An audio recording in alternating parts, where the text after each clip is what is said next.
En los días antiguos, cuando la frontera entre el mundo visible y el invisible parecía más permeable, vivía en la tierra de Uz un hombre llamado Job. Los relatos lo describían como íntegro, recto, temeroso de Dios y apartado del mal. Su vida transcurría rodeada de abundancia: 7 hijos, 3 hijas, miles de ovejas, camellos, bueyes y asnas, así como una servidumbre numerosa. Su reputación se extendía entre caravanas y asentamientos, pues todos lo consideraban el hombre más próspero de Oriente.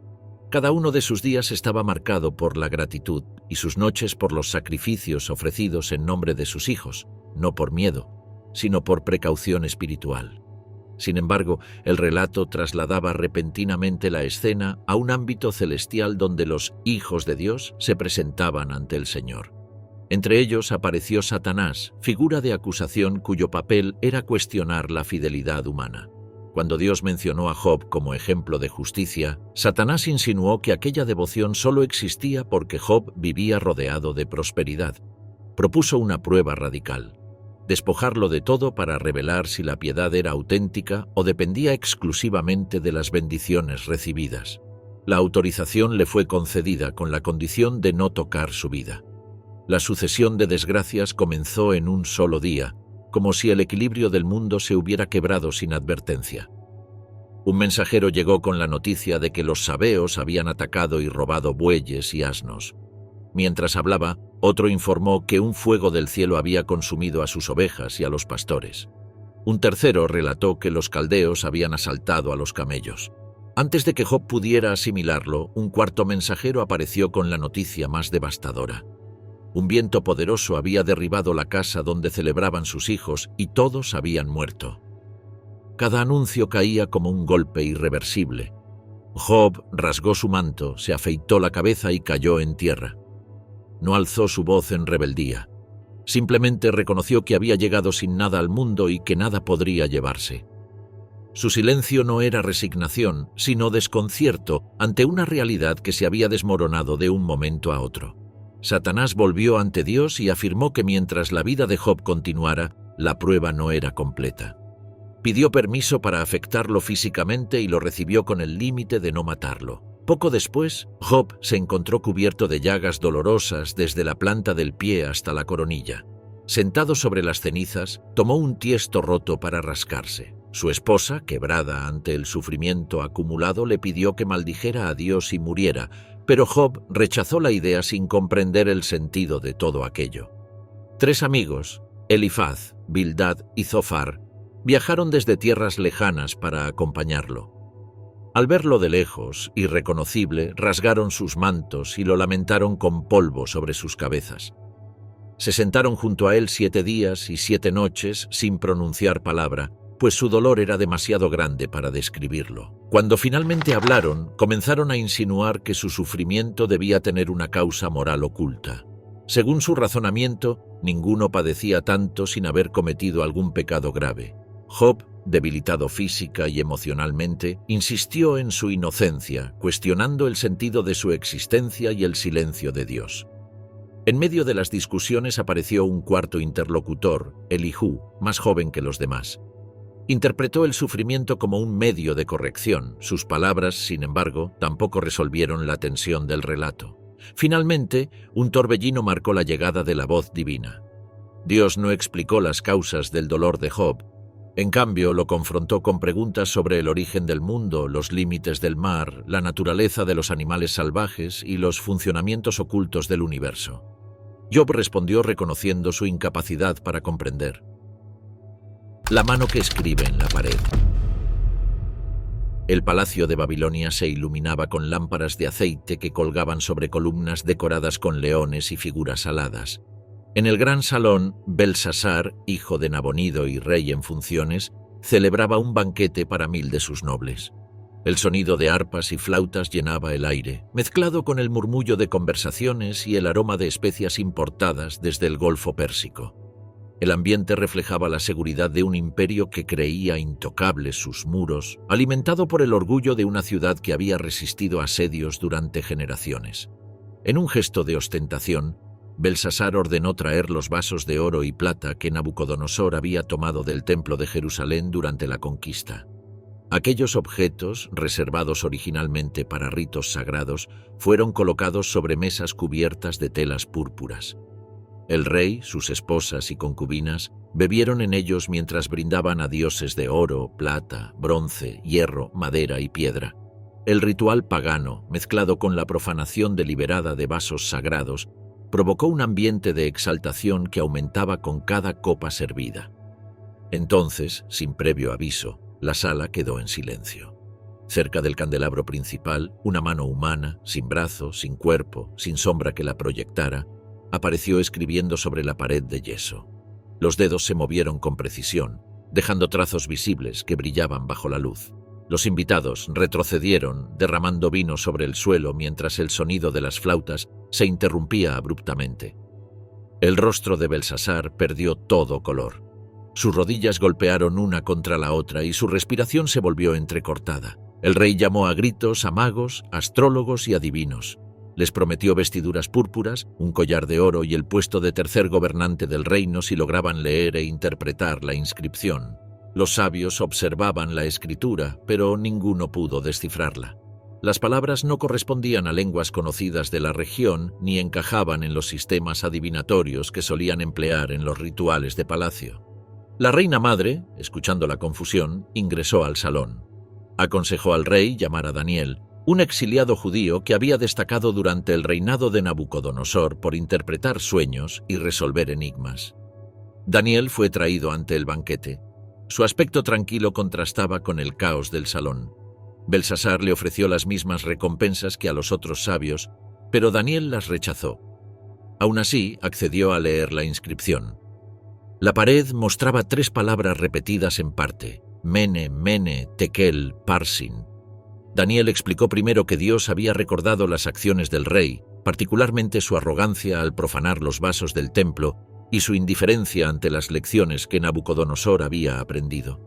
Después interpretó cada término. Mene significaba que Dios había contado los días del reino y los había completado. Tekel indicaba que el rey había sido pesado en la balanza y hallado falto. Parsin, derivado de Peres, anunciaba que el reino sería dividido y entregado a medos y persas. El mensaje era una sentencia irrevocable. Belsasar cumplió su promesa. Vistió a Daniel con púrpura y colocó un collar de oro en su cuello, pero el gesto quedaba vacío frente a la magnitud de lo anunciado. Esa misma noche, los ejércitos medopersas aprovecharon una estrategia audaz, desviaron el curso del río Éufrates y entraron por los canales que pasaban bajo las murallas. Babilonia no tuvo tiempo de reaccionar. Soldados avanzaron por las calles sin encontrar resistencia significativa. Belsasar fue asesinado en su palacio y el reino pasó a manos de Darío el Medo. La masacre de los inocentes. Cuando Herodes el Grande gobernaba Judea bajo la autoridad de Roma, su nombre era sinónimo de poder, ambición y miedo. Era un rey pragmático, capaz de obras monumentales como la ampliación del templo, pero también de acciones brutales para conservar el control. La tensión política en Jerusalén era constante, y cualquier rumor sobre un posible líder mesiánico podía convertirse en chispa de inestabilidad. En ese contexto, un grupo de magos procedentes del Oriente llegó preguntando por el rey de los judíos que acababa de nacer. La ciudad se agitó de inmediato, pues el título tenía implicaciones religiosas y políticas que podían desafiar la autoridad vigente. Herodes consultó a los sacerdotes y escribas del pueblo, quienes señalaron las profecías que ubicaban el nacimiento del Mesías en Belén. El rey llamó entonces a los magos en secreto, indagó sobre la estrella que los había guiado y les pidió que regresaran una vez hallaran al niño, alegando que él también deseaba adorarlo. La intención real era identificar al recién nacido y eliminarlo antes de que creciera y fuera proclamado líder del pueblo. Los magos encontraron al niño con su madre, presentaron sus dones y recibieron en sueños la advertencia de no volver ante Herodes. Tomaron otro camino de regreso a su tierra.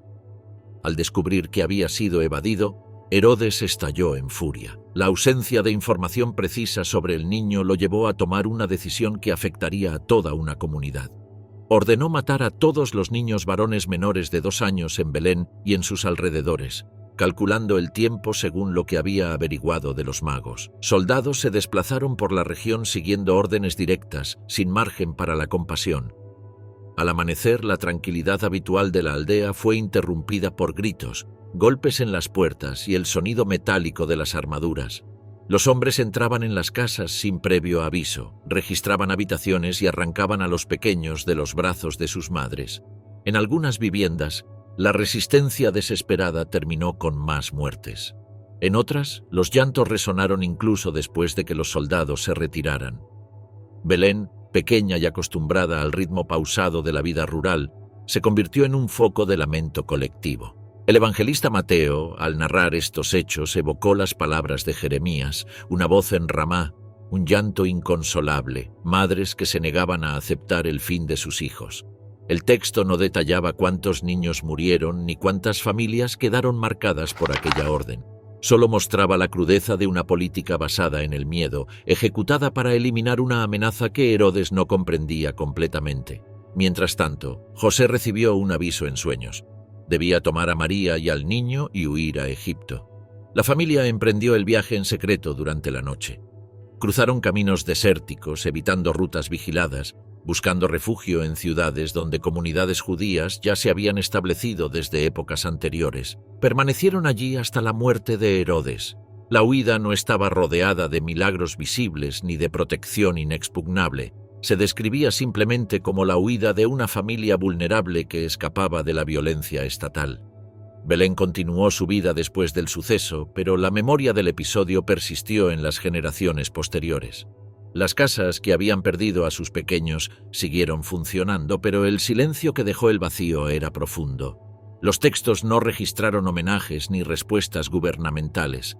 La historia avanzó sin detenerse a nombrar a los niños. El suceso quedó inscrito como un acto de poder ejercido sin freno, motivado por el temor a un enemigo que apenas comenzaba su vida. La destrucción de Sodoma y Gomorra. Las ciudades de Sodoma y Gomorra se extendían en la llanura del Jordán, una región fértil que contrastaba con los terrenos áridos que la rodeaban. Sus cultivos prosperaban, el comercio fluía a través de rutas caravaneras y los habitantes vivían confiados en la estabilidad que brindaba su ubicación estratégica. En relatos más antiguos, aquel valle era descrito como el Jardín del Señor, un lugar donde el agua fluía con abundancia y los pastores encontraban pasturas sin dificultad. Sin embargo, la fama de estas ciudades se había oscurecido con los años, marcada por prácticas violentas, abusos contra extranjeros y un desprecio general hacia la justicia. Abraham, que vivía en las colinas cercanas, recibió la visita de 3 figuras misteriosas. 2 de ellos descendieron hacia Sodoma mientras la tercera anunciaba que el clamor contra la ciudad se había vuelto insoportable. Abraham intercedió, preguntando si destruiría la ciudad aun cuando dentro de ella hubiera justos, pero la conversación no continuó con detalles. El relato llevaba la mirada hacia los 2 mensajeros que llegaron a Sodoma al atardecer, cuando la luz del día comenzaba a desvanecerse sobre los muros. Lot, asentado cerca de la puerta de la ciudad, los vio llegar y se inclinó en señal de respeto. Los invitó a hospedarse en su casa, insistiendo aún cuando ellos parecían preferir dormir en la plaza. Consciente del peligro que corrían los forasteros durante la noche, Lot los llevó a su hogar, preparó una comida y cerró las puertas. La tranquilidad duró poco. Hombres de la ciudad rodearon la casa exigiendo que entregara a los visitantes. No pedían explicaciones, ordenaban. Lot salió, trató de razonar con ellos y ofreció alternativas desesperadas, pero la multitud no se dispersó. Comenzaron a presionar la puerta para derribarla. Los visitantes intervinieron, extendieron la mano, tomaron a Lot y lo hicieron entrar rápido a la casa. Luego cegaron a los hombres que estaban afuera, desorientándolos mientras buscaban la entrada sin éxito. Con la urgencia de quienes conocen un peligro inminente, los mensajeros dijeron a Lot que debía reunir a su familia y abandonar la ciudad. La destrucción estaba decretada. Lot habló con los futuros esposos de sus hijas, pero ellos creyeron que estaba bromeando y no lo escucharon. Con la primera luz del amanecer, los mensajeros instaron a Lot a partir sin demora. Su esposa y sus hijas lo acompañaron. La instrucción fue clara: escapar sin mirar atrás. Lot pidió permiso para refugiarse en una pequeña ciudad llamada Zoar y la petición fue aceptada. Apenas llegaron a salvo, una lluvia de fuego y azufre cayó sobre Sodoma, Gomorra y las ciudades cercanas. La llanura que había sido fértil quedó envuelta en llamas. El texto no detallaba si la gente tuvo tiempo de huir, solo mencionaba que la destrucción fue total. Durante la huida, la esposa de Lot volvió la vista hacia la ciudad. Nadie habló con ella ni intentó detenerla, simplemente miró. El relato afirma que quedó convertida en una columna de sal. No se describen sus últimos instantes ni el motivo exacto del gesto, únicamente su destino final, fijo en un punto del camino. Lot llegó con sus hijas a Zoar, pero el temor a que la destrucción se extendiera lo llevó a buscar refugio en las montañas. Allí, en una cueva aislada, vivieron durante un tiempo sin contacto con otros pobladores. Sus hijas, convencidas de que el mundo había quedado desierto, tomaron vino y embriagaron a su padre, concibiendo cada una un hijo. Aquellos niños, Moab y Ben-Ammi, se convirtieron en los ancestros de pueblos que ocuparon territorios al este del Jordán. La llanura que alguna vez se había visto como un jardín quedó desolada y las ciudades desaparecieron bajo un paisaje que ya no guardaba semejanza con el mundo anterior. Las langostas del abismo en Apocalipsis. Cuando Juan escribió en la isla de Patmos sus visiones del Apocalipsis, describió escenas que superaban los límites de la experiencia humana. Entre ellas, la apertura del pozo del abismo destacaba por su fuerza simbólica y visual. La visión comenzaba con la caída de una estrella, no un astro físico, sino un ser espiritual al que se le entregó la llave del pozo sin fondo. Cuando abrió aquel abismo, una columna de humo oscuro emergió hacia el cielo, oscureciendo el sol como si un incendio monumental hubiera estallado bajo la superficie de la tierra. Del humo surgieron criaturas que Juan describió con el lenguaje más preciso que pudo encontrar. Parecían langostas, pero no se comportaban como insectos comunes. No estaban destinadas a destruir plantas ni árboles. Su misión era atormentar a los hombres durante 5 meses. Su apariencia combinaba rasgos de distintos seres. Tenían formas semejantes a caballos preparados para la batalla, lo que sugería velocidad y agresividad. En sus cabezas llevaban algo parecido a coronas de oro, y sus rostros recordaban al de los seres humanos, expresión que otorgaba a la visión un elemento aún más inquietante. El cabello les caía como el de las mujeres, un detalle que contrastaba con sus dientes, descritos como de león. Llevaban corazas de hierro y sus alas producían un sonido atronador, semejante al estrépito de carros de guerra corriendo hacia el combate. La descripción se volvía cada vez más perturbadora al mencionar sus colas de escorpión, dotadas de aguijones capaces de provocar dolor extremo. La herida no mataba, pero la intensidad del tormento llevaba a los hombres al borde de la desesperación. Juan decía que muchos buscarían la muerte en esos días, pero la muerte les huiría. Estas criaturas tenían un rey, algo inusual, pues las langostas en la naturaleza no poseen liderazgo definido. Su líder era el ángel del abismo, llamado Abadón en hebreo y Apolión en griego, ambos nombres asociados con destrucción. La autoridad de esta figura sugería un orden interno en aquellas huestes del abismo, lejos del caos animal. Durante los 5 meses de su actividad, las langostas podían dañar únicamente a quienes no tuvieran el sello de Dios en la frente.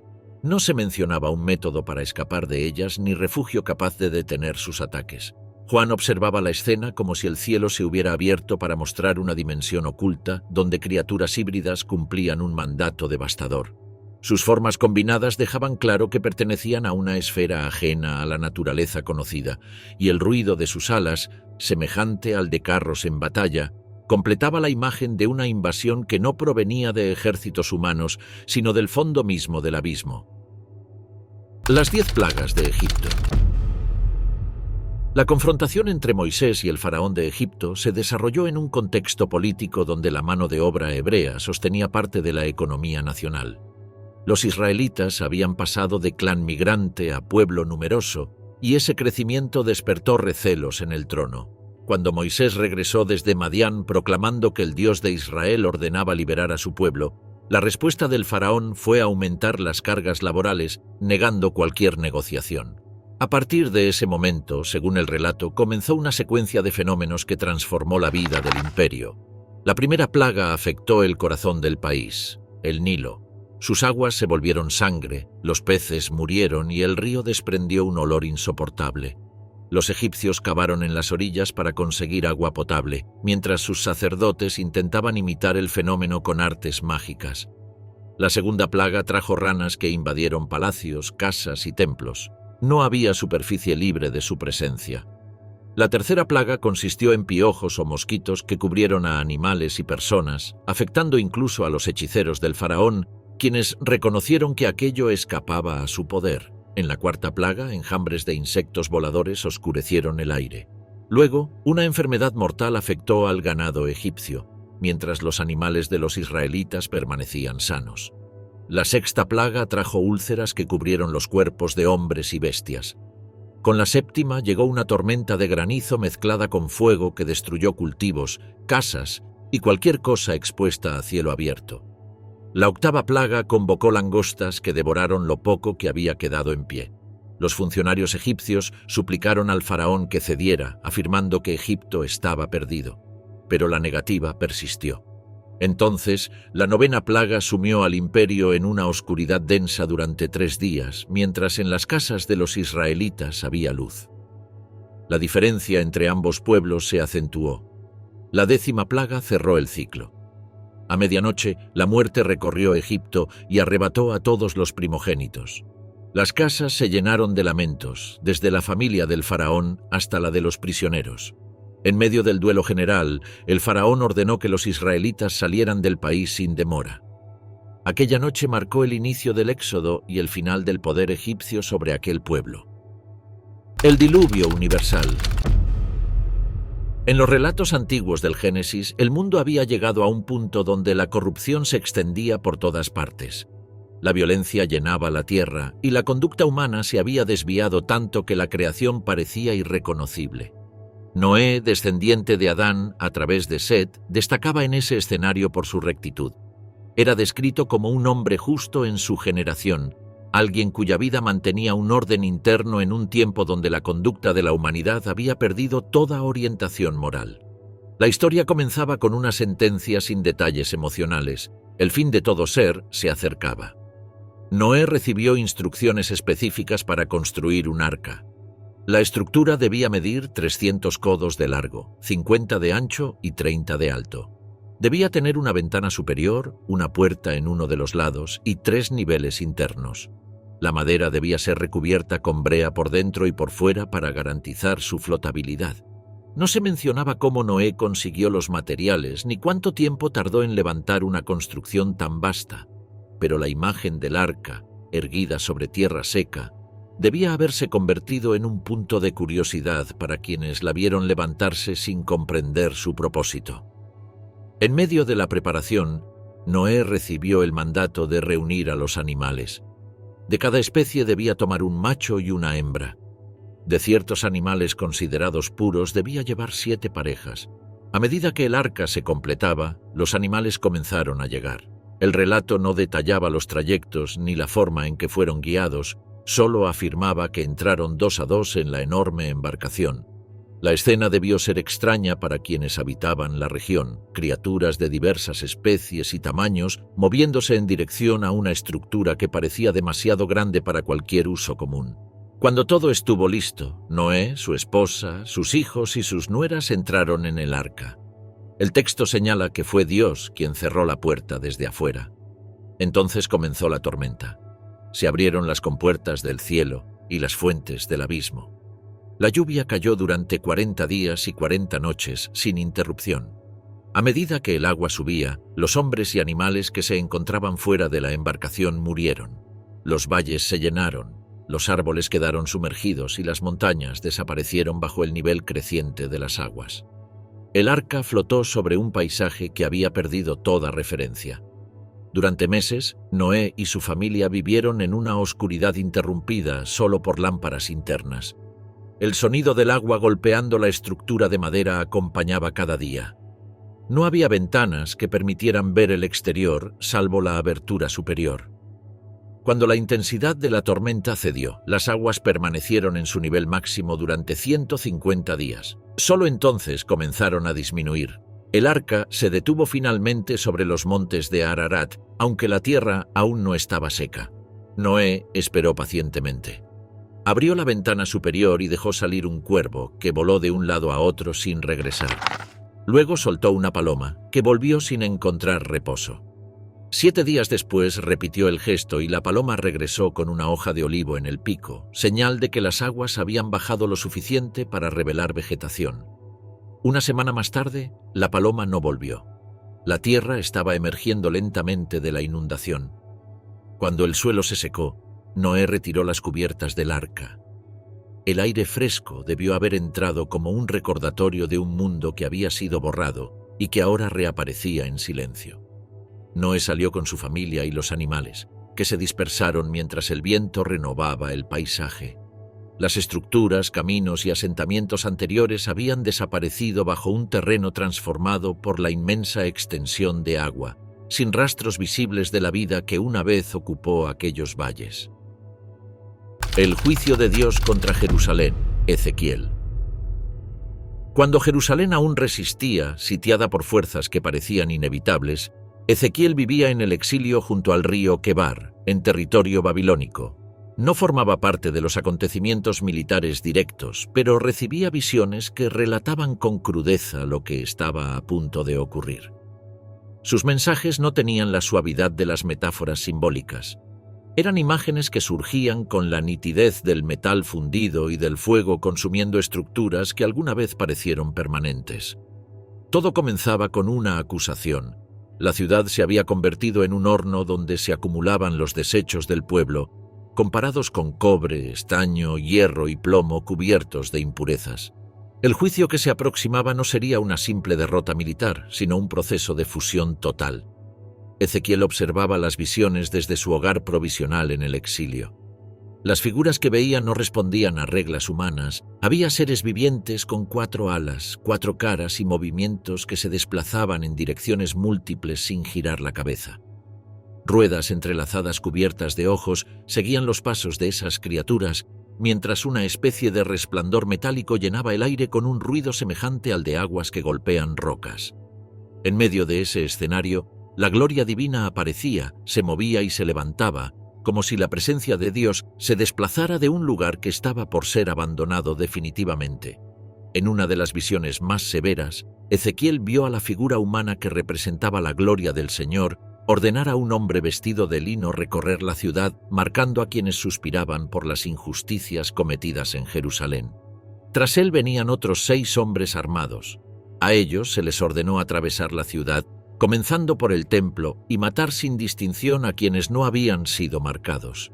El relato no se detenía en los detalles del acto, solo presentaba el mandato y su cumplimiento, dejando claro que el juicio empezaba en el lugar más sagrado. Otra imagen mostraba a Jerusalén como una olla inmensa donde la carne, símbolo de la población, hervía lentamente. La sangre derramada en las calles no quedaba oculta, se mantenía expuesta sobre las piedras, convertida en evidencia contra la ciudad. Los líderes daban discursos de seguridad mientras la amenaza avanzaba metro a metro. Ezequiel, desde la distancia, veía el humo elevarse como una señal que anunciaba no solo la caída militar, sino la ruptura de la relación entre la ciudad y su Dios. En los años previos, los habitantes habían buscado alianzas con Egipto y otras naciones para evitar la dominación babilónica. Los profetas del templo aseguraban que la ciudad no caería porque albergaba el santuario. Pero Ezequiel describía lo contrario. La gloria divina, en sus visiones, se elevaba desde el templo, se detenía sobre el umbral, avanzaba hacia la puerta oriental y finalmente se alejaba de la ciudad. El templo quedaba vacío antes de que los invasores lo profanaran. La derrota no era solo política, era espiritual. Cuando las tropas babilónicas rompieron los muros, el hambre llevaba meses devorando a la población. Las escenas descritas por Ezequiel se reflejaban en la realidad: casas ardiendo, la ciudad saqueada, el templo incendiado, los utensilios sagrados llevados como botín y los sobrevivientes marchando hacia el exilio. En sus visiones, la ciudad había sido colocada en un crisol ardiente. En la historia, el fuego consumía sus vigas y puertas. El profeta recibía noticias fragmentadas, pero sus visiones ya habían mostrado todo antes de que ocurriera. Su papel no era consolar ni explicar, solo relatar aquello que había visto, imágenes donde Jerusalén aparecía como metal sometido a una fundición sin reposo, una ciudad donde cada piedra parecía testificar contra sí misma. La pasión y tortura de Cristo. La última noche de Jesús antes de su arresto transcurrió en el huerto de Getsemaní, al pie del Monte de los Olivos. El ambiente estaba cargado de tensión. Jerusalén se encontraba saturada de peregrinos por la festividad de la Pascua y las autoridades religiosas temían que cualquier movimiento inesperado provocara disturbios. En ese contexto, un grupo de soldados y guardias del templo, guiados por Judas Iscariote, llegó al huerto con antorchas y armas. Jesús fue identificado mediante un gesto cotidiano, un saludo que, en circunstancias normales, habría pasado desapercibido. El arresto se ejecutó sin resistencia organizada. Llevado primero ante el Sanedrín, Jesús enfrentó acusaciones de blasfemia y de haber proclamado una autoridad incompatible con la estructura religiosa vigente. El juicio se desarrolló de madrugada, con testigos contradictorios y preguntas formuladas para provocar una declaración que justificara una condena. Tras este proceso, fue entregado a Poncio Pilato, prefecto romano, pues solo Roma tenía autoridad para aplicar la pena capital. Pilato interrogó a Jesús, evaluó la situación política y percibió que los líderes religiosos buscaban eliminarlo para evitar tensiones entre el pueblo y las instituciones.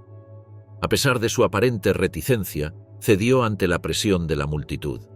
Ordenó entonces que Jesús fuera flagelado antes de la crucifixión. La flagelación romana no era un castigo simbólico. Se ejecutaba con un flagrum compuesto por correas de cuero que incluían trozos de hueso y metal. Atado a una columna, Jesús recibió golpes que desgarraron su espalda y costados, dejando surcos profundos que sangraban continuamente. Los soldados, burlándose de la acusación de que se proclamaba rey, colocaron sobre su cabeza una corona de espinas y sobre sus hombros lacerados un manto de color púrpura. Lo golpearon, lo escupieron y se inclinaron ante él en una burla de reverencia. Luego lo condujeron hacia el lugar de la ejecución, conocido como Gólgota. La cruz, pesada y áspera, descansaba sobre sus hombros heridos. Jesús avanzó entre calles estrechas, seguido por soldados y curiosos. En cierto punto del trayecto, debilitado por la pérdida de sangre, cayó repetidas veces.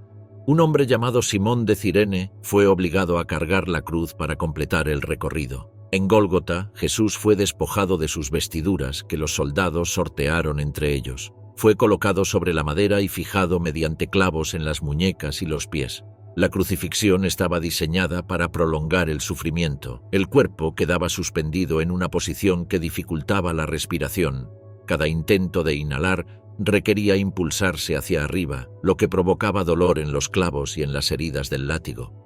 Los presentes escuchaban comentarios divididos entre insultos, burlas y el silencio de quienes observaban sin intervenir. Sobre la cruz, una inscripción indicaba el motivo de la condena: Jesús de Nazaret, rey de los judíos. 2 criminales fueron crucificados junto a él. Durante las horas que siguieron, el cielo se oscureció. La escena se desarrolló sin señales visibles de liberación. Los soldados vigilaban, asegurándose de que nadie intentara intervenir. La multitud fluctuaba, algunos regresaban a sus casas mientras otros se mantenían cerca del lugar. Al final de la tarde, Jesús emitió un último grito y murió. Un soldado perforó su costado con una lanza para confirmar su muerte. José de Arimatea, miembro del Sanedrín que había permanecido en silencio durante el juicio, solicitó permiso para retirar el cuerpo. Junto con Nicodemo, lo envolvió en lienzos con especias aromáticas y lo colocó en un sepulcro nuevo excavado en la roca. Una piedra grande fue rodada para cerrar la entrada. La ciudad seguía su vida mientras el cuerpo permanecía en la oscuridad del sepulcro, envuelto en los paños funerarios. El lago de fuego. En los últimos capítulos del Apocalipsis, Juan describía un escenario situado más allá de la experiencia humana, un territorio donde el tiempo, el juicio y la existencia parecían seguir leyes distintas. Allí, después de múltiples visiones de catástrofes, batallas celestiales y la caída de reinos simbólicos, aparecía el lago de fuego, una extensión ardiente que no formaba parte de la geografía terrestre ni celestial tradicional. No era un monte, ni un abismo, ni un valle. Era un destino final. La narración comenzaba con la derrota del dragón, figura asociada a Satanás, quien había influido en reyes, naciones y ejércitos a lo largo de la visión. Tras un periodo descrito como 1000 años, durante el cual el enemigo permaneció encadenado en un abismo profundo, fue liberado por un breve tiempo. Esa liberación desencadenó un movimiento global. Naciones llamadas simbólicamente Gog y Magog se reunieron en número incontable. El objetivo no era conquistar territorio, sino enfrentarse a la ciudad amada, un lugar que representaba el centro de la fidelidad divina. La batalla, sin embargo, no se desarrolló de manera convencional. Fuego descendió desde el cielo y consumió a las fuerzas reunidas sin describirse enfrentamiento físico alguno. Después de aquella derrota, el dragón fue llevado al lago de fuego y azufre. Allí ya se encontraban la bestia y el falso profeta, figuras que habían sido arrojadas previamente tras una de las visiones anteriores. El relato no ofrecía indicaciones acerca de la apariencia del lago, su extensión o su intensidad. Simplemente lo describía como un lugar donde el tormento no cesaba. No había referencia a descanso, ni a intervalos, ni al paso del tiempo. La frase clave era que serían atormentados día y noche por los siglos de los siglos. No se explicaba cómo el tiempo operaba en esa dimensión. Tras este acto, Juan describía un gran trono blanco. La escena no tenía paisaje, solo la presencia del trono y la figura que estaba sentado en él. El cielo y la tierra huyeron de su presencia, una expresión que daba a entender que la creación entera se replegaba ante aquel momento. Los muertos, grandes y pequeños, se presentaron frente al trono. Libros fueron abiertos, y en ellos se registraban las acciones de cada individuo. No se mencionaba defensa, abogado ni argumentación alguna, solo hechos. Otro libro, llamado el Libro de la Vida, determinaba el destino final de las personas. Quienes no estaban inscritos en él fueron arrojados al lago de fuego. Allí también fueron lanzados la muerte y el Hades, personificaciones de las fuerzas que habían dominado a la humanidad desde el inicio del mundo. El lago se convertía así en el punto donde incluso las potencias abstractas encontraban un final. El texto no describía gritos ni reacciones emocionales. Tampoco explicaba la ubicación espacial del lago ni su origen. No había paisajes alrededor, ni luces, ni oscuridad explícita. Solo una superficie ardiente concebida como destino irreversible. La narración lo llamaba la muerte segunda, diferenciándolo de la muerte física que afectaba a los seres vivos. Esta segunda muerte era definitiva. No se mencionaban ciclos, restauraciones ni intervalos. El lago aparecía solo en momentos puntuales de la visión, sin recibir adornos lingüísticos ni descripciones detalladas. Funcionaba como límite final de todos los juicios presentados previamente. Así, la imagen quedaba fija, una extensión ardiente donde figuras simbólicas y humanas eran enviadas tras ser evaluadas según los registros de sus acciones. El relato no añadía más detalles ni transiciones, dejando la escena como un destino último dentro del conjunto de visiones apocalípticas de Juan. La decapitación de Juan el Bautista. En tiempos de Herodes Antipas, Juan el Bautista se había convertido en una figura incómoda para el poder político. Su predicación en el desierto, directa y sin concesiones, denunciaba abiertamente el matrimonio del tetrarca con Herodías, la esposa de su hermano.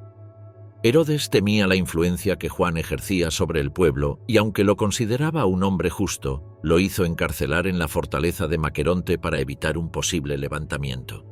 Herodías, ofendida por las acusaciones, esperaba una oportunidad para silenciarlo definitivamente.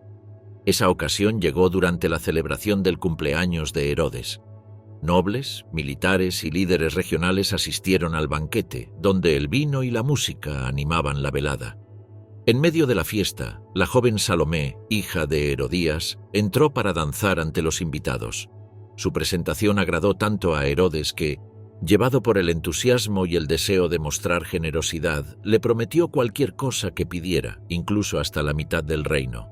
Salomé, influenciada por su madre, pidió sin vacilación la cabeza de Juan el Bautista en una bandeja. El tetrarca quedó atrapado entre el juramento pronunciado ante sus invitados y el temor a contradecir a la joven. Aunque se entristeció, ordenó que la petición se cumpliera. Un verdugo descendió a la mazmorra donde Juan esperaba su destino y lo ejecutó. Su cabeza fue llevada en una bandeja al banquete y entregada a la joven, quien a su vez la dio a su madre. Los discípulos de Juan recogieron su cuerpo y lo sepultaron, llevando luego la noticia a Jesús. Asesinatos de bebés en los Salmos, Salmo 137. El Salmo 137 surgió en uno de los momentos más dolorosos para el pueblo de Israel, el exilio en Babilonia. Sentados junto a los ríos de aquella tierra extranjera, los deportados recordaban a Jerusalén con una nostalgia que se mezclaba con el duelo. Los conquistadores exigían canciones y alegría, como si la derrota pudiera convertirse en entretenimiento. El salmista respondía que colgar las arpas era la única opción posible, pues cantar sobre Sión en tierra de opresión era traicionar el dolor. En medio de la súplica por recordar a Jerusalén, el salmo daba un giro abrupto hacia el deseo de justicia.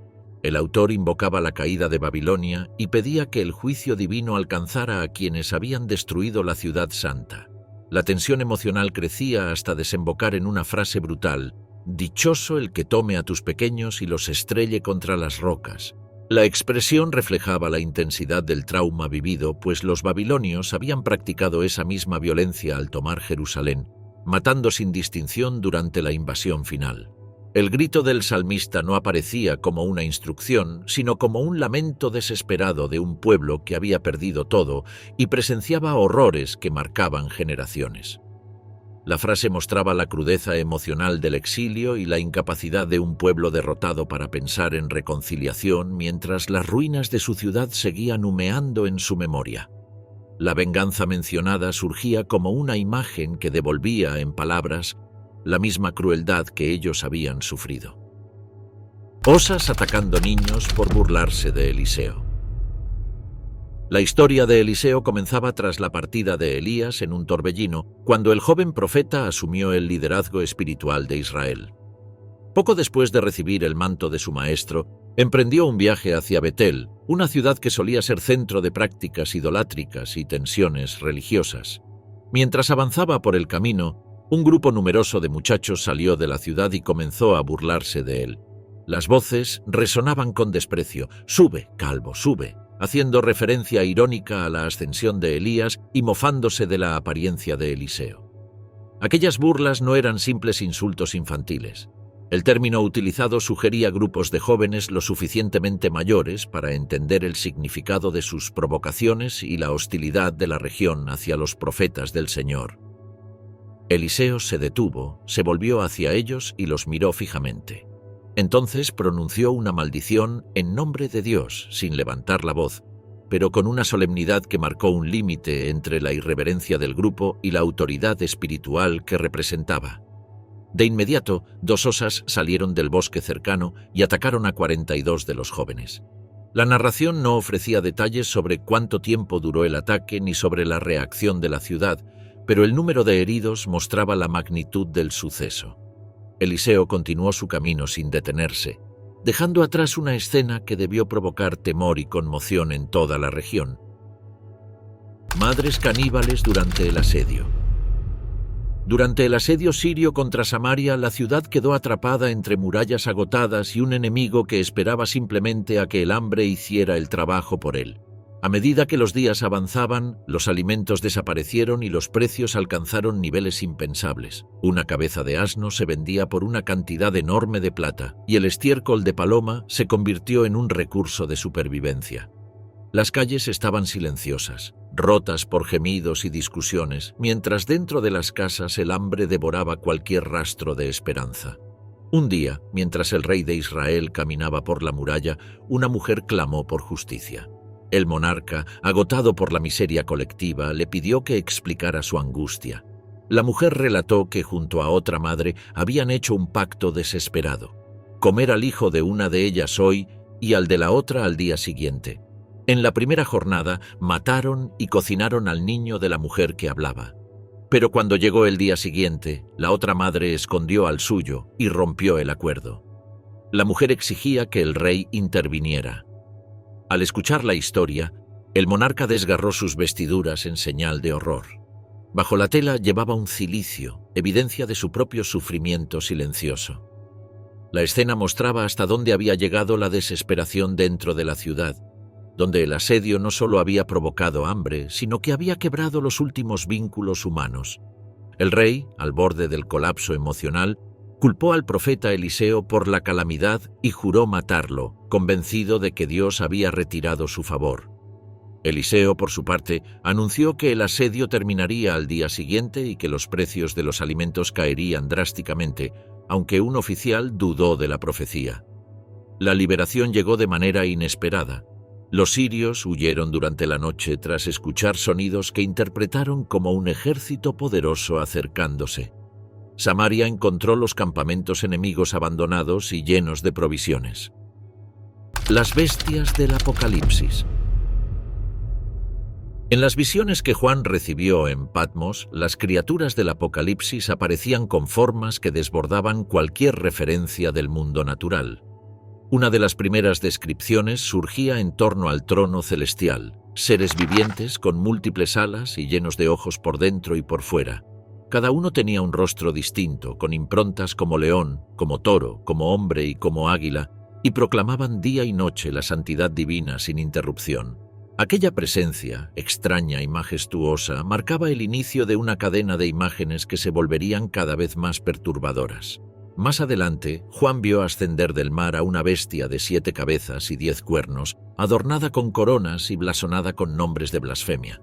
Su aspecto combinaba rasgos de leopardo, oso y león, y recibía autoridad de un dragón que la sostenía. Una de sus cabezas parecía mortalmente herida, pero sanó, desatando asombro y temor entre las naciones. La bestia actuaba con poder, perseguía a los santos y extendía su influencia sobre toda tribu y pueblo. Luego apareció otra bestia, esta vez surgida de la tierra, con 2 cuernos semejantes a los de un cordero, pero con voz de dragón. Engañaba a los habitantes del mundo con señales y prodigios, ordenando construir una imagen de la bestia anterior y dando vida a esa imagen para que hablara y emitiera juicios. Su control alcanzaba las actividades económicas, pues imponía una marca sin la cual nadie podía comprar ni vender. Las visiones alternaban entre símbolos, amenazas y juicios, cada uno acompañado de un lenguaje cargado de intensidad. Las criaturas descritas no se detenían en formas híbridas, también aparecían seres alados que portaban plagas, caballos cuyos jinetes traían muerte y ángeles que derramaban copas de ira sobre la tierra.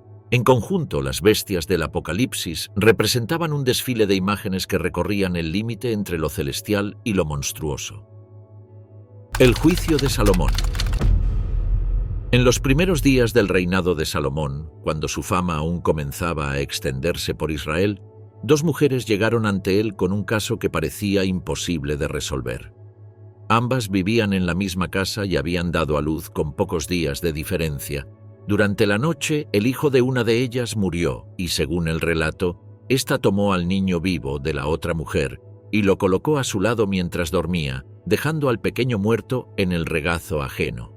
Al amanecer, las 2 afirmaban ser la madre del niño vivo y no había testigos ni evidencia capaz de favorecer a una de ellas. El rey escuchó ambas versiones, mientras el ambiente en la sala del juicio se tensaba. La disputa no giraba en torno a riquezas o propiedades, sino a un bebé indefenso atrapado entre 2 reclamos irreconciliables. Salomón, consciente de que la verdad debía revelarse más allá de discursos y gestos, pidió una espada.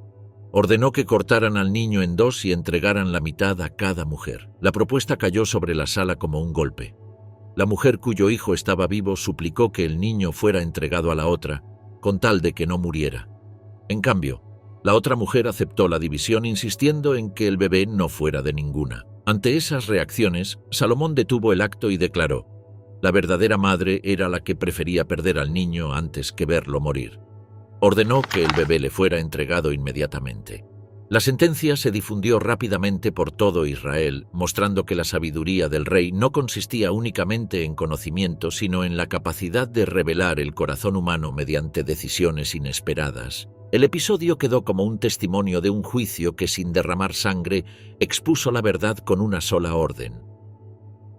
Séfora circuncida a su hijo con una piedra. En el camino hacia Egipto, mientras Moisés regresaba para enfrentar al faraón con el mensaje divino, ocurrió un episodio súbito y desconcertante en una posada. El texto relataba que Dios salió al encuentro de Moisés para matarlo, sin ofrecer explicación previa en el relato inmediato. La escena, abrupta y enigmática, dio un giro inesperado cuando Séfora, esposa madianita de Moisés, intervino con rapidez. Ella tomó una piedra afilada y circuncidó a su hijo menor, un acto que estaba ligado al pacto establecido con Abraham y que debía cumplirse como señal de pertenencia al pueblo de Dios.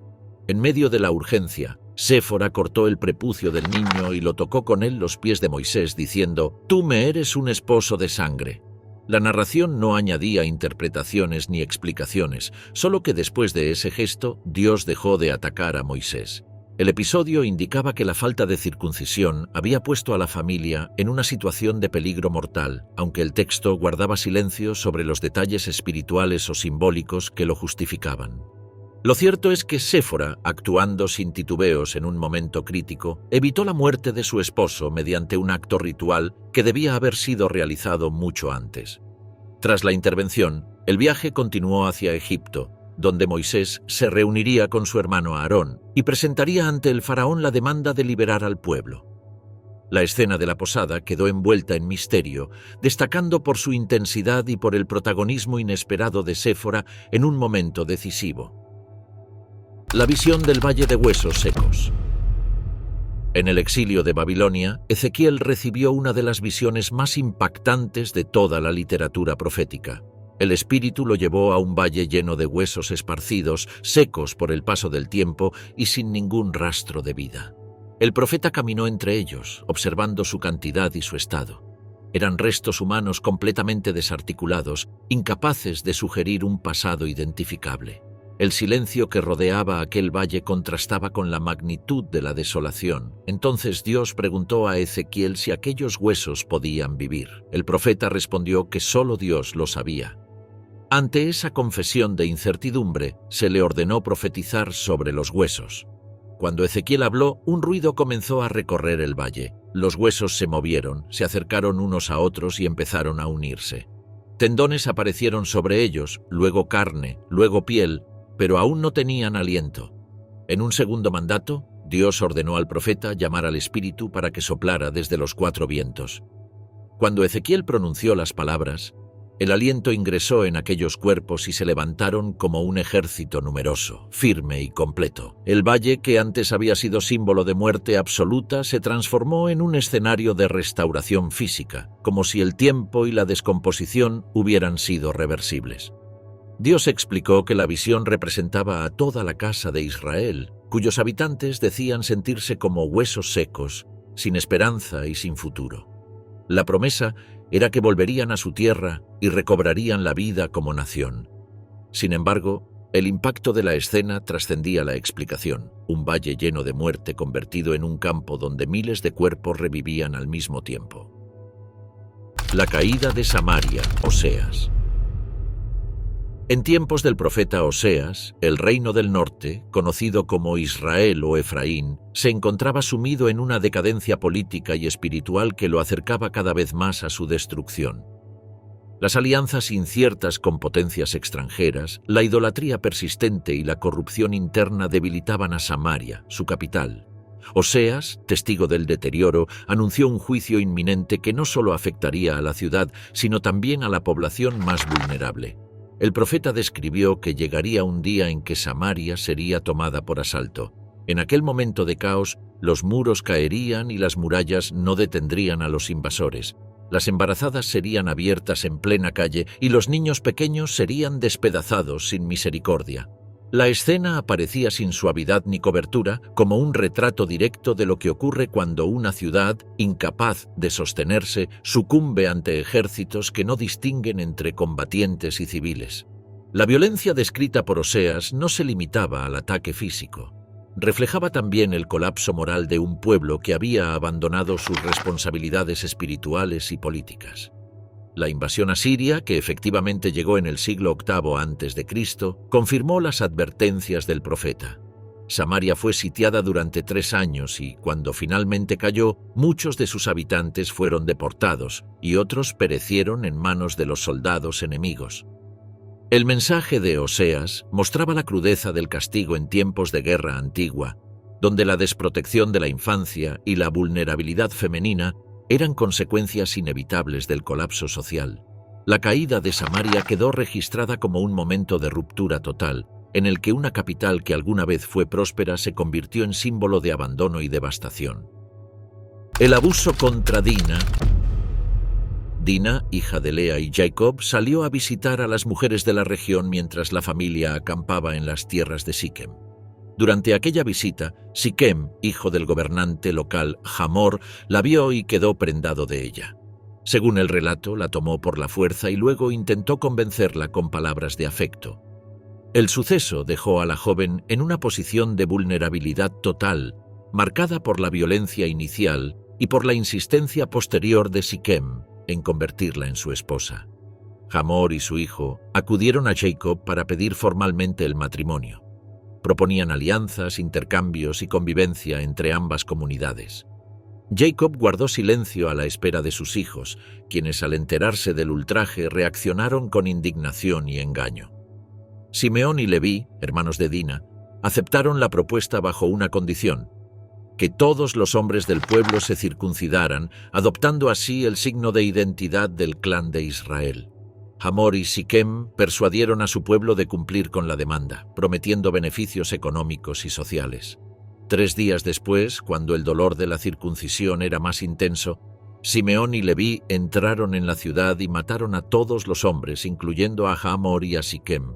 Saquearon casas, tomaron rebaños, bienes y mujeres, dejando la ciudad arrasada. Dina fue rescatada y retirada del lugar por sus hermanos. Jacob, al conocer la magnitud de la venganza, temió por las repercusiones que tendría la familia ante las comunidades vecinas, pues los actos de Simeón y Leví los ponían en peligro frente a coaliciones hostiles. El relato dejaba la escena cargada de tensión moral y política, sin ofrecer alivio ni resolución pacífica. Elías ejecuta a los 450 profetas de Baal. En tiempos del rey Acab, Israel se hallaba dividido entre la adoración al Dios de sus padres y el culto creciente a Baal promovido por la reina Jezabel. Elías, profeta del Señor, vivía como fugitivo mientras la persecución religiosa avanzaba. Tras años de sequía, salió de su escondite y desafió a Acab a reunir al pueblo en el Monte Carmelo junto con los profetas de Baal. El ambiente estaba cargado de tensión, un solo profeta frente a cientos que representaban la religión oficial del palacio. El desafío consistía en preparar 2 altares, uno para Baal y otro para el Señor, sin encender fuego. El Dios que respondiera con fuego desde el cielo sería reconocido como verdadero. Los profetas de Baal sacrificaron su toro y comenzaron a clamar desde la mañana hasta el mediodía, saltando alrededor del altar, cortándose con cuchillos y lanzas como era su costumbre ritual. No hubo respuesta. Elías, observando, los instó irónicamente a gritar más fuerte, insinuando que su Dios quizá estaba dormido. Al llegar la tarde, Elías reparó el altar del Señor con 12 piedras que representaban a las tribus de Israel. Cavó una zanja alrededor, colocó la leña y el sacrificio y mandó empapar todo con agua hasta llenar la zanja. Luego oró brevemente. En respuesta, un fuego descendió del cielo y consumió el sacrificio, la leña, las piedras y hasta el agua. El pueblo cayó de cara al suelo al presenciar la escena. Elías aprovechó el momento para dar una orden tajante, que apresaran a los profetas de Baal. Los llevaron al arroyo de Cisón, donde el profeta los ejecutó. No se detalló la secuencia exacta, pero la magnitud del acto dejaba claro que fue una matanza masiva, realizada en un valle cercano al Monte Carmelo. Mientras el cielo comenzaba a cubrirse de nubes anunciando el fin de la sequía, el arroyo llevaba consigo la evidencia de aquella purga religiosa. El levita y su concubina descuartizada. En los días en que no había rey en Israel, un levita que vivía en la región montañosa de Efraín tomó a una concubina de Belén de Judá. Después de una discusión, la mujer regresó a la casa de su padre y el levita viajó para convencerla de volver con él. Tras varios días de hospitalidad extendida por el suegro, ambos emprendieron el camino de regreso. Cuando cayó la noche, decidieron hospedarse en Gibeá, una ciudad de la tribu de Benjamín. Un anciano les ofreció refugio, pues sabía que en la plaza no estarían seguros. Sin embargo, hombres de la ciudad rodearon la casa, exigieron que el levita saliera y provocaron una situación de violencia que recordó los sucesos de Sodoma. Para protegerse, el levita entregó a su concubina y la mujer fue abusada durante toda la noche. Al amanecer, quedó tendida junto a la puerta de la casa, incapaz de levantarse. El levita abrió la puerta y la encontró inmóvil. La colocó sobre su asno y regresó a su hogar. Allí tomó un cuchillo y cortó su cuerpo en 12 pedazos, enviando cada parte a una de las tribus de Israel como denuncia extrema de la atrocidad cometida. El mensaje provocó conmoción nacional. Nunca antes se había visto algo semejante en la tierra. Las tribus se reunieron para exigir justicia y responsabilizaron a los habitantes de Gibeá. Cuando los benjaminitas se negaron a entregar a los culpables, estalló una guerra civil que casi extermina a la tribu completa. Solo unos pocos hombres sobrevivieron y las tribus restantes debieron buscar una manera de evitar su desaparición definitiva, recurriendo a medidas desesperadas para asegurar la continuidad del linaje. Aprobación bíblica de la esclavitud. En la legislación del Éxodo, mientras el pueblo de Israel avanzaba en su proceso de formación social y religiosa, aparecían normas dedicadas a regular la esclavitud. Estas leyes no cuestionaban la institución en sí, la daban por sentada y establecían los términos bajo los cuales podía ejercerse. Un hebreo podía convertirse en siervo por deudas o pobreza, sirviendo durante 6 años y obteniendo la libertad en el 7º. Sin embargo, si al final del período deseaba quedarse por voluntad propia, se realizaba un ritual donde su oreja era perforada contra la puerta, marcando su condición permanente. Las leyes también trataban la situación de los esclavos extranjeros, quienes podían ser adquiridos como propiedad heredable. A diferencia de los hebreos, ellos no tenían un límite de tiempo para su servicio. Los textos reconocían la existencia de violencia dentro de esta estructura. Si un amo golpeaba a un siervo y lo mataba, se consideraba delito. Pero si la muerte ocurría días después, el castigo se mitigaba porque el siervo era su propiedad. Otros pasajes mencionaban que si un esclavo sufría la pérdida de un ojo o un diente a causa de un golpe, debía recibir la libertad como compensación. La normativa reflejaba un orden social donde la esclavitud era una institución integrada en la vida cotidiana.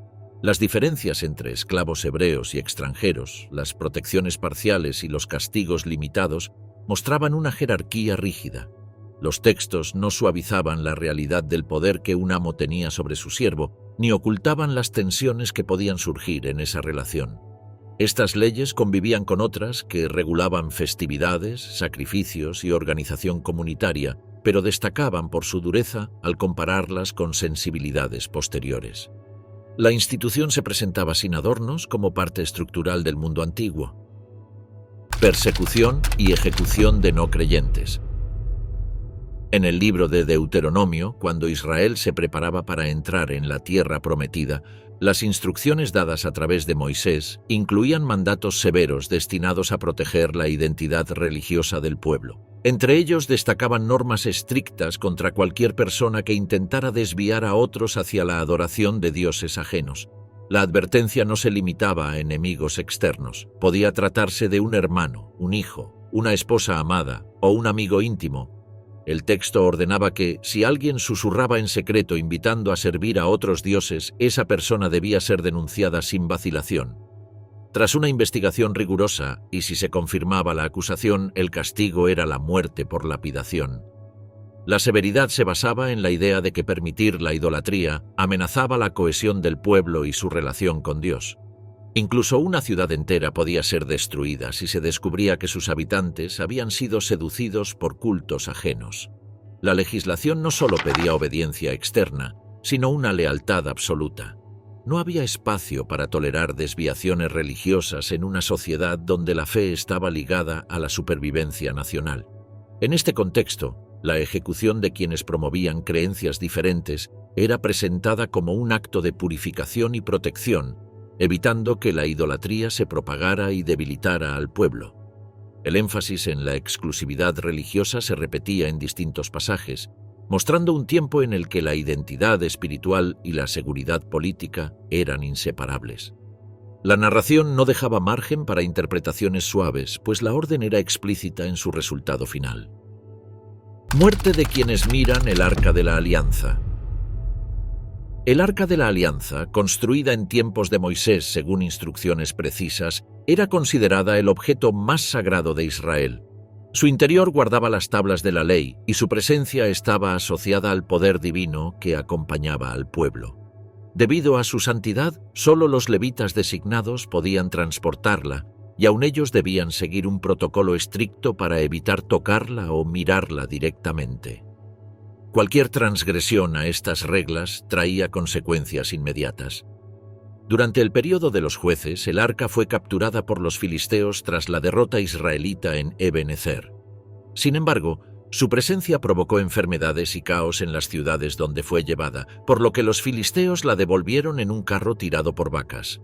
El arca llegó a Bet-Semes, donde los habitantes se alegraron al verla, pero algunos, movidos por la curiosidad, intentaron mirar dentro de ella.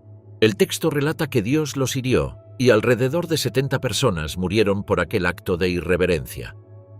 Tiempo después, durante el reinado de David, ocurrió otro episodio.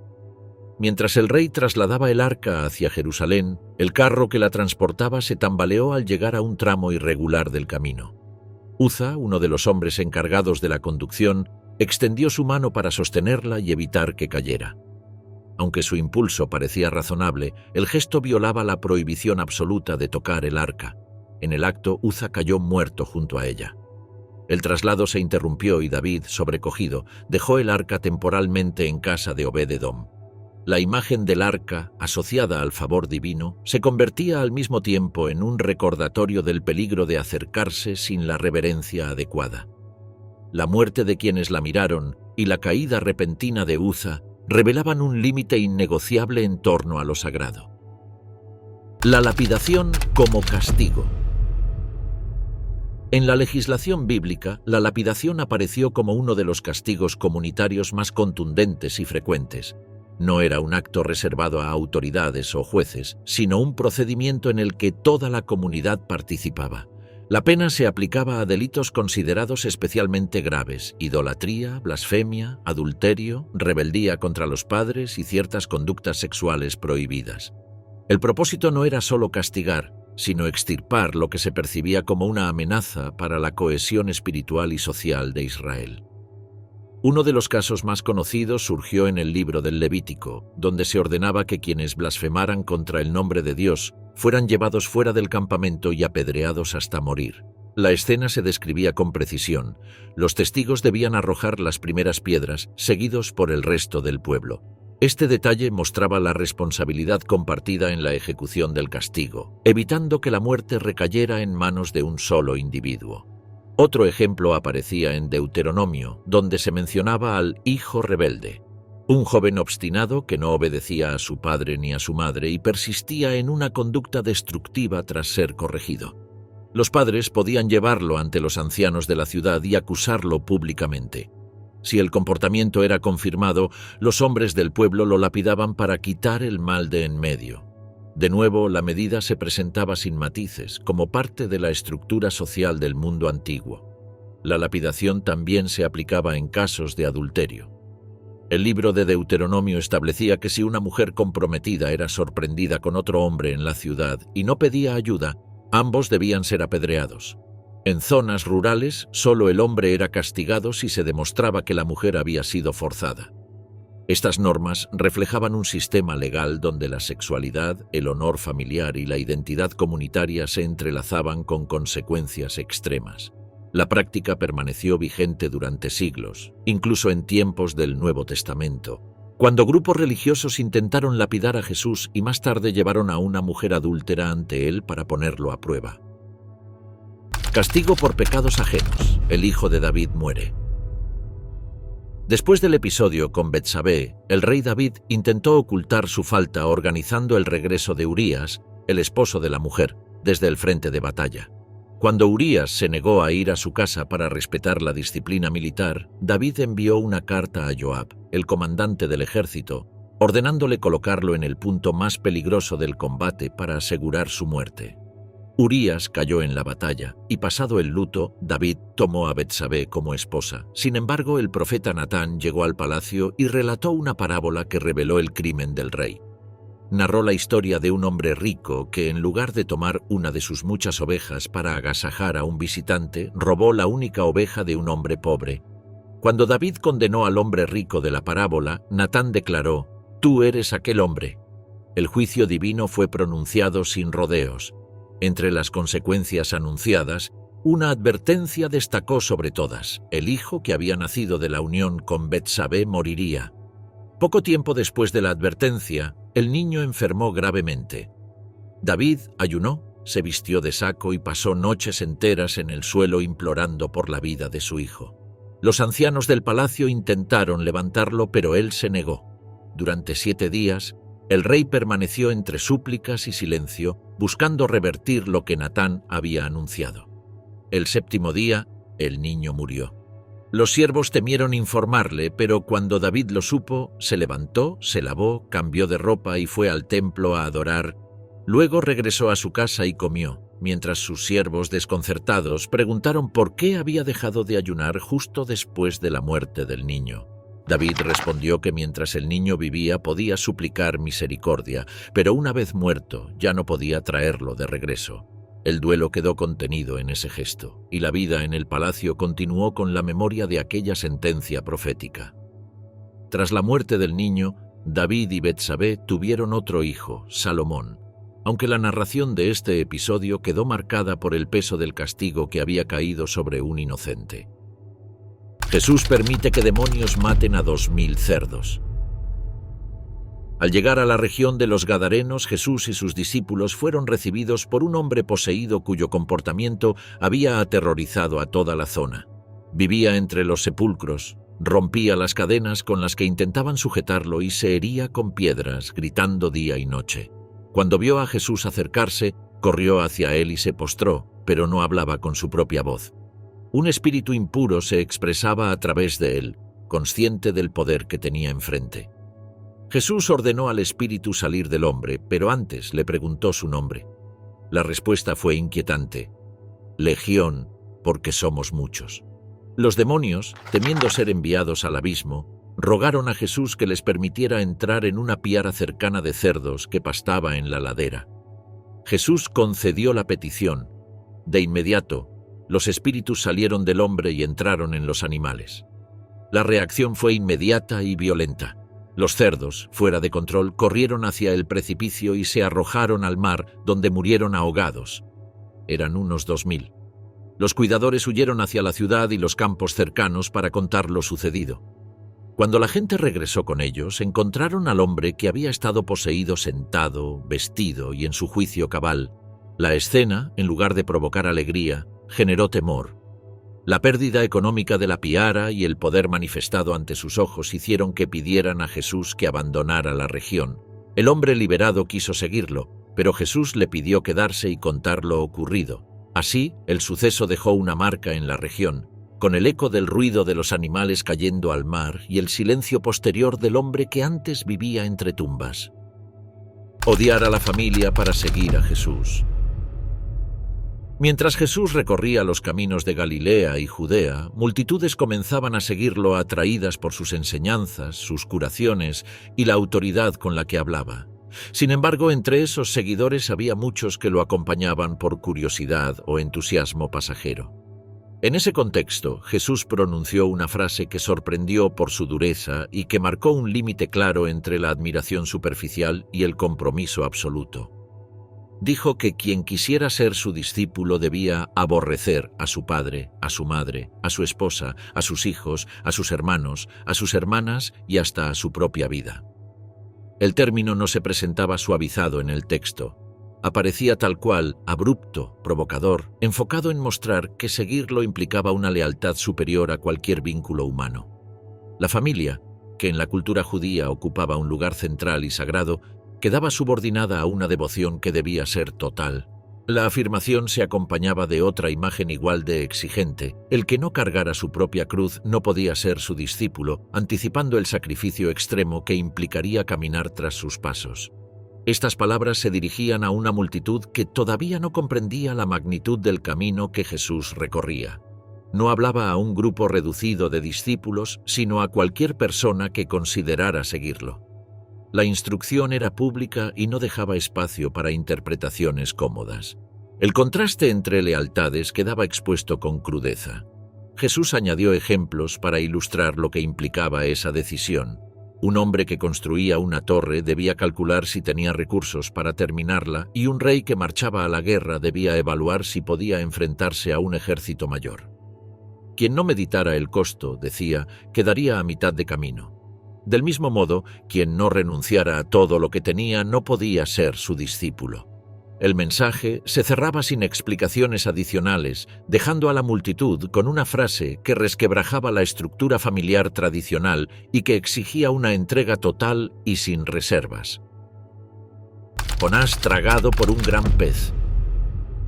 Jonás recibió una orden directa: debía ir a Nínive, una ciudad conocida por su violencia, y anunciar que su maldad había llegado hasta Dios. En lugar de obedecer, el profeta decidió huir en dirección contraria. Descendió al puerto de Jope y encontró un barco que se dirigía a Tarsis, lejos de la misión encomendada. Pagó el pasaje y se embarcó, buscando escapar de la presencia divina mientras el mar permanecía tranquilo. Durante la travesía, una tormenta repentina azotó la embarcación. Los marineros, experimentados en el mar, comprendieron que algo sobrenatural estaba ocurriendo. Arrojaron la carga al agua para aligerar el barco y clamaron cada uno a sus dioses. Jonás, mientras tanto, dormía en la bodega. El capitán lo despertó y lo instó a pedir ayuda a su Dios. Los marineros echaron suertes para descubrir quién era responsable del desastre, y la suerte cayó sobre Jonás. Al admitir que huía del mandato divino, Jonás pidió que lo lanzaran al mar para detener la tormenta. Aunque los marineros intentaron llegar a tierra remando contra la tempestad, finalmente lo arrojaron. El mar se calmó de inmediato. En ese momento, un gran pez, descrito sin más detalles, lo tragó. Jonás permaneció 3 días y 3 noches en su interior, en total oscuridad, rodeado por un entorno que desafiaba toda comprensión humana. En aquel lugar, el profeta oró, describiendo su situación como si hubiera descendido a los abismos de la muerte. Al finalizar su clamor, Dios ordenó al pez que vomitara a Jonás en tierra firme. Sin más demora, el profeta se dirigió a Nínive para cumplir la instrucción que había intentado evitar. El episodio terminaba con Jonás arrojado sobre la costa, cubierto de restos del mar, vivo tras un encierro imposible. El trato desigual hacia la mujer. En las leyes y relatos del Antiguo Testamento, la mujer aparecía frecuentemente en una posición subordinada dentro de la estructura social de Israel. La legislación sobre pureza ritual otorgaba un ejemplo claro. Tras dar a luz, una mujer quedaba considerada impura durante un período que variaba según el sexo del recién nacido. El tiempo de purificación era el doble si la criatura era niña, lo que reflejaba una distinción que iba más allá de lo biológico y entraba en categorías simbólicas de valor y función. Los matrimonios, por otra parte, se regían por acuerdos familiares donde la voz de la mujer tenía poco peso. En casos de violación, la ley establecía que si un hombre tomaba por la fuerza a una joven virgen no comprometida, debía pagar una dote y casarse con ella, sin posibilidad de divorcio. La víctima quedaba así unida de por vida a su agresor, pues el acto era visto como una transgresión contra el honor familiar más que como una afrenta directa a su integridad. El derecho de herencia también mostraba desigualdades. Las hijas solo podían heredar si no había hijos varones, y aun entonces bajo condiciones específicas que buscaban mantener la tierra dentro del clan paterno. La figura paterna o masculina predominaba en las decisiones económicas y familiares, y la mujer quedaba bajo tutela del padre, del esposo o del pariente más cercano. En algunos sacrificios rituales las mujeres debían presentar ofrendas obligatorias después del parto o en situaciones de impureza, reforzando la idea de que ciertos procesos naturales requerían expiación. En narraciones históricas, la mujer aparecía a menudo como símbolo de vulnerabilidad en contextos de guerra, siendo tomada como botín o entregada en alianzas políticas. Estos elementos, entrelazados en leyes, relatos y costumbres, mostraban un sistema donde la desigualdad formaba parte de la organización social y religiosa, sin matices ni justificaciones añadidas en el texto.